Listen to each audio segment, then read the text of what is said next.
Well, with life's impeding challenges and mitigation, the debate and awareness on mental health still receives priority amongst Namibians. Elago Nantana is one of the many who is trying to provide a platform for us to talk about mental health, especially when it comes to men.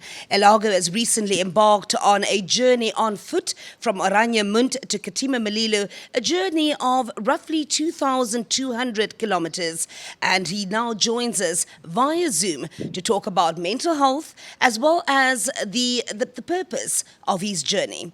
Elago, good morning. Welcome for joining.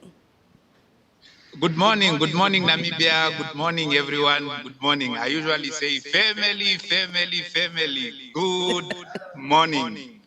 Good morning, Elago. You know, Elago, you've been quite popular in terms of your evangelism and your outreach work, but you've definitely kicked it up a notch this year when you decided to take on foot a journey from Oranjemund to Katima Mulilo. Talk to us about the aim and the premise around this particular journey.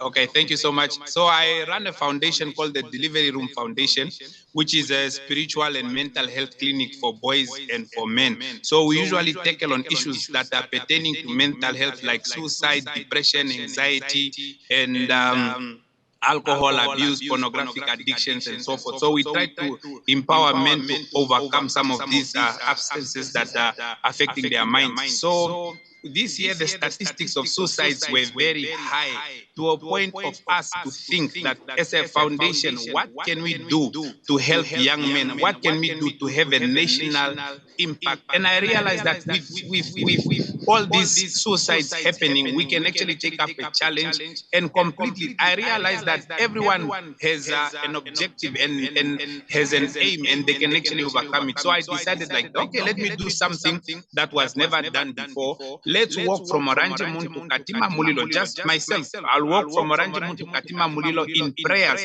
that I don't need money to start any walk. I don't need food to start any walk. But all I need is just faith in Jesus Christ that, yes, as I walk, God is with us.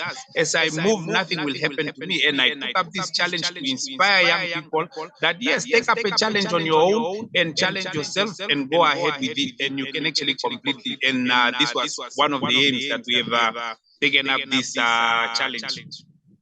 I mean, a journey from Oranjemund to Katima Mulilo, what an incredible odyssey. What were some of the highlights and some of the stories that you encountered on this journey? So throughout this journey, I've met over roughly 3,000 people that have just been coming to support this work.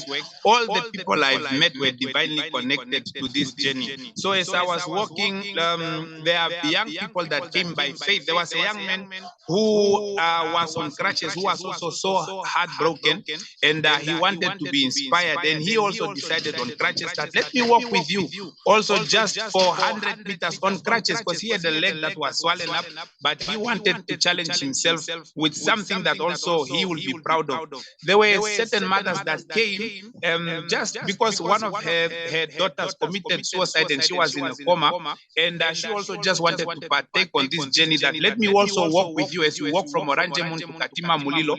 Let me also be part of this walk, and let us also inspire, so that as we walk, let's pray for my daughter so that she can be healed. Again, some of the people I've met, like when I came to Oranjemund, to Oranjemund, yes, there were so many people that work for NAMDE, people from the Oranjemund municipality that were so inspired, because that was the starting point, and they looked at the journey, how long it is, and they're like, young men, are you sure you are doing this? And I'm like, yes, we have to do it. We have to inspire young people not to commit suicide. Towns like Ochivarongo, they organize their youth to come and be inspired.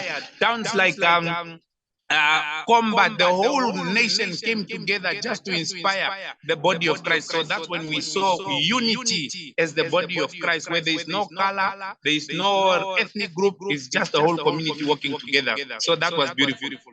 That does sound incredibly beautiful and incredibly rewarding as a spiritual experience.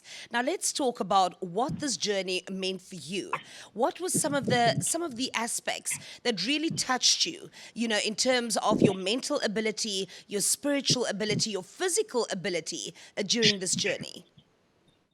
Okay. So during this journey, one thing that I didn't carry was food. So it was taking a risk that, okay, I'm not going with food, I'm not going with money. And my trust was in the Lord that everyone says, yes, God exists and what the power of God is there. So I wanted to test it myself that, okay, if God really exists and if He's there, and He said in Matthew chapter 7, ask and you shall receive. So I made my request known unto Him. I'm like, okay, my Father, as I'm going to walk, supply me food throughout the journey. As I'm going to walk, let my body not swallow up. As I'm going to walk, let no danger come upon me. And that in itself was something that I experienced. I experienced tenacity. I've experienced endurance. I've experienced that physical health.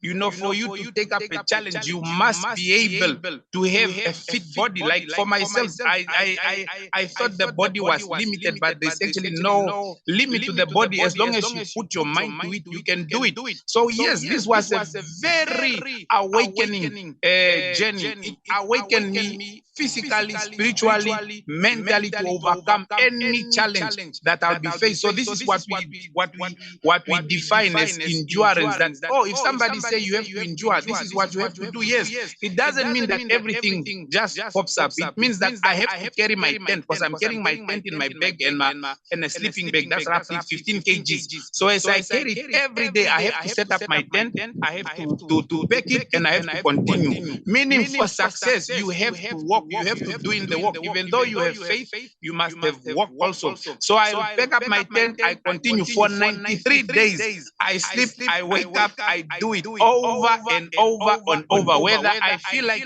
it or not, I have to do it. Inspirational story, Elago. Incredibly inspirational. All right. Well, in your opinion, what can we do to help and to heal the moral fiber of our community, especially the moral fiber of Namibian men? Yes. So one thing I realized that Namibian men or boys and so forth, there's a deficit of godly men. So people still don't understand what is a relationship, a personal relationship with God. So the whole journey, I realized that when men want to commit suicide, they commit suicide because of a relationship. They commit suicide because they don't know who to speak to. They commit suicide because they are not connected to somebody who's like a father figure or so forth.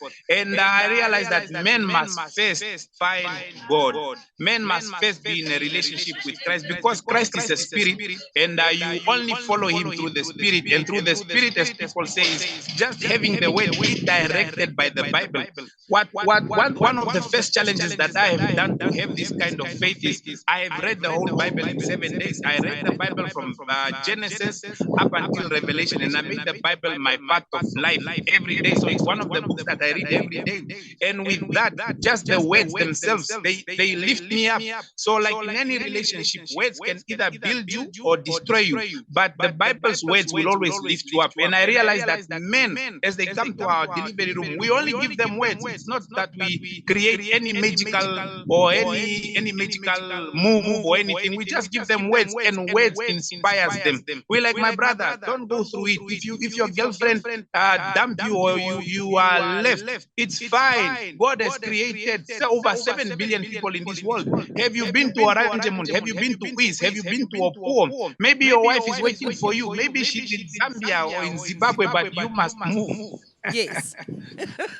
Very inspirational, Elago, and very wise. Thank you very much for that. Elago Nantana, motivational speaker and an incredible young man who recently undertook a journey on foot from Oranjemund to Katima Mulilo, a journey that spanned 2,200 kilometers.